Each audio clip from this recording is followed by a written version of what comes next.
Guys હાથમાં આવું બધું શું થઈ ગયું હતું?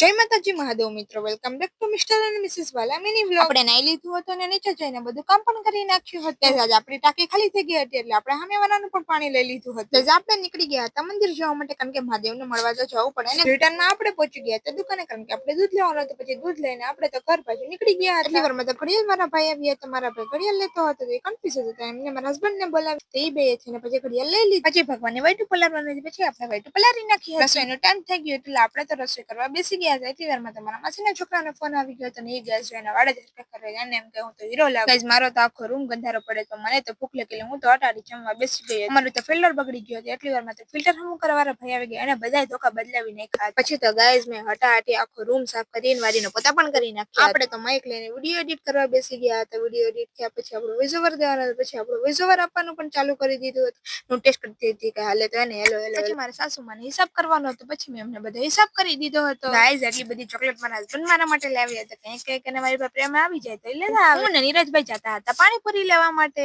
પછી અમે પાણીપુરી વાળા ત્યાં પહોંચી ગયા હતા અને ઓર્ડર આપી દીધો. પાણીપુરી લઈને અમે ઘરે જતા હતા. ગાઈઝ મારા હાથમાં ખબર નહીં શું થઈ ગયું હતું, ચામડી જ ઉખડતી હતી. જો કેટલી હાથમાં ખબર નહીં શેનું ઇન્ફેક્શન લાગ્યું હતું. ગાઈઝ એટલે આવું થતું. ગાઈઝ મારા હસબન્ડ એના ને મારા માટે ભાઈ માટે સેમ કવર લાવ્યા હતા. એમ તો એ ડાય હે. બાય બાય ગાઈઝ, ફરી મળીએ નેક્સ્ટ મિની વ્લોગમાં. ત્યાં સુધી જય માતાજી મહાદેવ.